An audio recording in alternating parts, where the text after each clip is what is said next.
Assalamualaikum warahmatullahi wabarakatuh. Perkenalkan, nama saya Dwi Aprilianingsi dengan NIM 2301125011042 dari Universitas Negeri Makassar. Pada kesempatan ini, izinkan saya untuk menyampaikan presentasi mengenai penerapan regresi linear berganda untuk menganalisis pengaruh current ratio terhadap tingkat inflasi dan kinerja keuangan pada perusahaan yang terdaftar di Bursa Efek Indonesia tahun 2021 hingga 2023. Baik, sebelum masuk ke pembahasan lebih lanjut, saya ingin mengucapkan terima kasih kepada Ibu Dr. Ruliana SPD MSI dan Ibu Zekia Mar'ah SSI MSI selaku dosen pengampu mata kuliah Statistika Perkantoran yang telah memberikan arahan dan bimbingan selama proses penyusunan makalah hingga PPT ini. Baik, untuk memulai presentasi ini, pertama saya akan menjelaskan bagian pendahuluan sebagai dasar dari pembahasan ini. Analisis regresi merupakan suatu metode yang digunakan untuk mengetahui hubungan sebab akibat antara peubah respon dengan peubah penjelas. Analisis regresi terbagi menjadi dua, yaitu analisis regresi linear sederhana dan analisis regresi linear berganda. Menurut Prof. Arif Tiro 2010, analisis regresi memiliki beberapa asumsi, salah satunya yaitu data yang digunakan berbentuk interval atau rasio, di mana kedua data tersebut bersifat kontinu. Analisis regresi linear berganda sebagai metode statistik memiliki keunggulan dalam mengidentifikasi hubungan antara satu variabel dependen dengan beberapa variabel independen. Nah, dalam konteks ini, metode tersebut memungkinkan pengkajian secara simultan tentang bagaimana current ratio mempengaruhi tingkat inflasi dan berbagai indikator kinerja keuangan perusahaan lainnya. Selanjutnya kita masuk ke bagian rumusan masalah. Di sini terdapat 5 rumusan masalah. Yang pertama, bagaimana pengaruh current ratio terhadap tingkat inflasi pada perusahaan yang terdaftar di Bursa Efek Indonesia tahun 2021 hingga 2023. Yang kedua, bagaimana pengaruh current ratio terhadap debt to equity ratio atau DER pada perusahaan yang terdaftar di Bursa Efek Indonesia tahun 2021 hingga 2023. Dan yang ketiga, bagaimana pengaruh current ratio terhadap total asset turnover pada perusahaan yang terdaftar di Bursa Efek Indonesia tahun 2021 hingga 2023. Yang keempat, bagaimana pengaruh current ratio terhadap return on equity atau ROE pada perusahaan yang terdaftar di Bursa Efek Indonesia tahun 2021 hingga 2023. Dan yang terakhir, bagaimana pengaruh current ratio secara simultan terhadap tingkat inflasi dan kinerja keuangan pada perusahaan yang terdaftar di Bursa Efek Indonesia tahun 2021 hingga 2023. Kemudian kita beralih ke bagian manfaat. Di sini terlihat jelas bahwa terdapat 3 manfaat. Manfaat pertama yaitu dapat berkontribusi pada pengembangan statistika perkantoran, analisis pasar modal, dan manajemen keuangan. Dan untuk manfaat yang kedua itu dapat memperkaya literatur tentang penerapan regresi linear berganda dalam analisis keuangan. Dan manfaat ketiga yaitu dapat menjadi referensi untuk penelitian selanjutnya tentang rasio keuangan, inflasi, dan kinerja perusahaan. Setelah memahami dasar teoritis dari pendahuluan, dilanjut dengan rumusan masalah dan juga manfaat, sekarang kita beralih ke bagian data. Berdasarkan data yang saya peroleh dari Bursa Efek Indonesia dan juga Bank Indonesia, maka diperolehlah data seperti yang terlihat pada slide PPT ini dengan keterangan variabel Y-nya itu adalah current ratio, variabel X1-nya itu tingkat inflasi, variabel X2 yaitu debt to equity ratio, X3-nya itu total asset turnover, dan variabel X4 itu return on equity. Selanjutnya kita masuk ke metode analisis data. Yang pertama, data yang digunakan. Data yang digunakan pada tugas ini yaitu data sekunder yang diperoleh dari Bursa Efek Indonesia dan juga di Bank Indonesia. Jadi pada pemilihan kedua sumber data ini didasarkan pada kelengkapan informasi yang disediakan oleh kedua lembaga tersebut.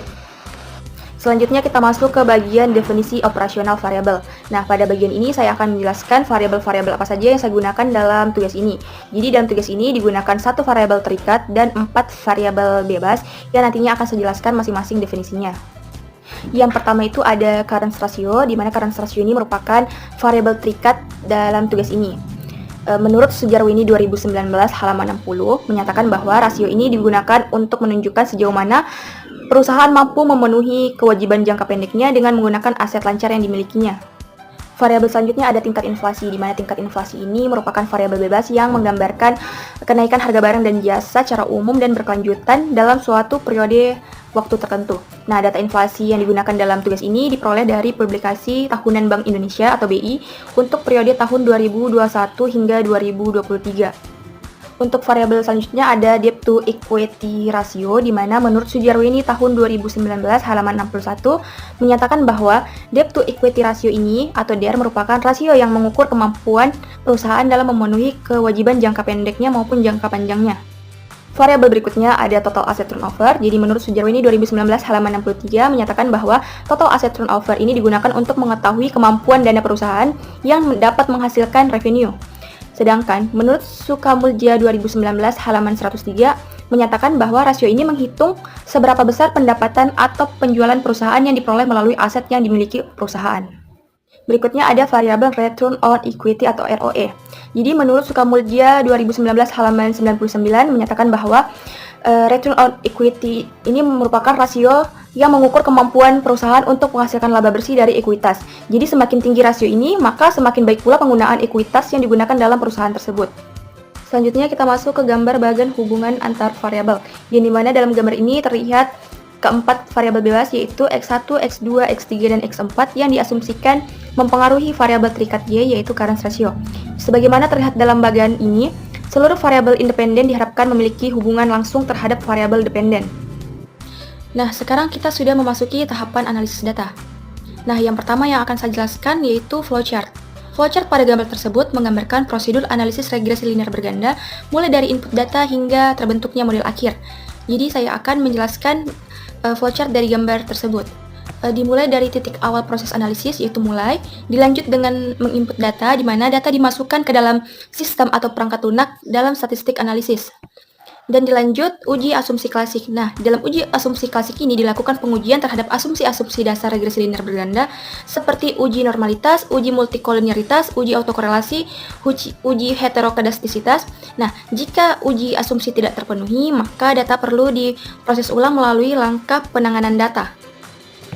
Dan dalam penanganan data ini, jika asumsi klasik tidak terpenuhi, dilakukan transformasi atau perbaikan data, misalnya log transformasi atau menghapus outlier. Dan setelah penanganan selesai, data kembali ke tahap input data untuk diuji ulang. Dan langkah selanjutnya, uji signifikansi parameter. Setelah asumsi-asumsi klasik terpenuhi, dilakukan pengujian signifikan terhadap parameter atau koefisien regresi menggunakan uji statistik, biasanya uji parsial dan uji simultan. Jadi jika model atau variabel tidak signifikan, berarti data dapat diproses ulang atau kembali ke tahap penanganan data. Nah, lanjut model regresi linear berganda. Jadi jika model lolos uji asumsi dan uji signifikan, maka dibentuklah model regresi linear berganda yang valid. Dan langkah selanjutnya yaitu proses selesai, di mana proses selesai ini setelah model yang valid terbentuk. Nah, sekarang kita masuk ke hasil analisis data. Nah, di sini saya akan menyampaikan hasil dari analisis deskriptif yang bertujuan untuk memberikan gambaran umum tentang karakteristik dari masing-masing variabel yang digunakan dalam tugas ini. Jadi, analisis ini meliputi nilai rata-rata, standar deviasi, nilai minimum, dan nilai maksimum dari masing-masing variabel, baik sebelum maupun setelah dilakukan transformasi data. Jadi berdasarkan hasil analisis deskriptif pada tabel pertama, yaitu nilai dari variabel current ratio memiliki rata-rata sebesar 3,29 dengan standar deviasi di angka 3,66. Nah, nilai ini menunjukkan bahwa secara umum perusahaan memiliki aset lancar 3,29 kali atau 3 kali lebih besar dibandingkan kewajiban lancarnya. Dan untuk tabel kedua yaitu tabel setelah transformasi. Nah, untuk mengatasi masalah pada distribusi data dan memenuhi asumsi-asumsi dalam analisis statistik, dilakukan transformasi logaritma pada variabel current ratio. Nah, hal ini terlihat pada tabel kedua di mana current ratio ditransformasi log current ratio atau log Y. Dan setelah transformasi nilai rata-rata menjadi 0,778 dengan standar deviasi di angka 0,898. Dan selanjutnya penambahan variabel lag. Nah, pada tabel ketiga ditambahkan variabel lag current ratio atau lag Y dengan nilai rata-rata 3,33 dan standar deviasi di angka 3,69. Baik, kita masuk ke uji asumsi klasik. Nah, untuk memastikan bahwa data tersebut memenuhi syarat analisis regresi, maka dilakukan uji asumsi klasik. Yang pertama, kita dapat melihat hasil uji normalitas, yang dimana hasil uji normalitas tersebut menunjukkan bahwa data berdistribusi normal dengan p-value-nya sebesar 0,4325. Dilanjut dengan uji multikoliniaritas, di sini kita dapat melihat hasilnya juga menunjukkan hasil yang baik karena semua nilai VIF-nya itu kurang dari 10, dan juga dilanjut uji heterokedastisitas dan uji autokorelasi, di mana kedua uji ini menunjukkan bahwa tidak terdapat masalah karena p-value masing-masing uji tersebut lebih besar dari 0,05. Baik, selanjutnya kita masuk ke uji signifikansi parameter. Nah, di uji signifikansi parameter kita gunakan dua uji, yaitu uji simultan atau uji F dan uji parsial atau uji T. Nah, dalam hasil uji simultan atau uji F menunjukkan bahwa seluruh variabel independen secara bersama-sama berpengaruh signifikan terhadap current ratio dengan p-value-nya sebesar 0,001003. Namun, pada uji parsial atau uji T, hanya variabel debt to equity ratio yang memiliki pengaruh signifikan secara individual terhadap current ratio dengan p-value-nya sebesar 0,00191, sementara variabel lain tidak menunjukkan pengaruh yang signifikan. Nah, selanjutnya kita masuk ke model regresi linear berganda. Nah, dalam tugas ini karena jumlah variabel bebasnya itu lebih dari satu, maka kita gunakan metode analisis regresi linear berganda. Nah, dapat dilihat dari hasil pengolahan data dengan bantuan software RStudio yang memberikan koefisien regresi seperti yang tercantum pada tabel tersebut. Terlihat bahwa hasil nilai intercept sebesar 1,26463, sementara itu koefisien masing-masing variabel bebasnya yaitu tingkat inflasi sebesar minus 0,05750, debt to equity rasionya sebesar minus 0,32007, total asset turnover-nya sebesar minus 0,21383, dan return on equity-nya sebesar minus 0,33365. Nah, sehingga hasil model regresi yang terbentuk dapat kita lihat dalam slide PPT ini, yang artinya itu setiap variabel bebas yaitu X1 hingga X4 memiliki pengaruh negatif terhadap Y atau current ratio. Nah, epsilon di sini menunjukkan adanya komponen kesalahan atau error yang tidak dimasukkan ke dalam model. Nah, selanjutnya saya akan menjelaskan interpretasi dari masing-masing koefisiennya.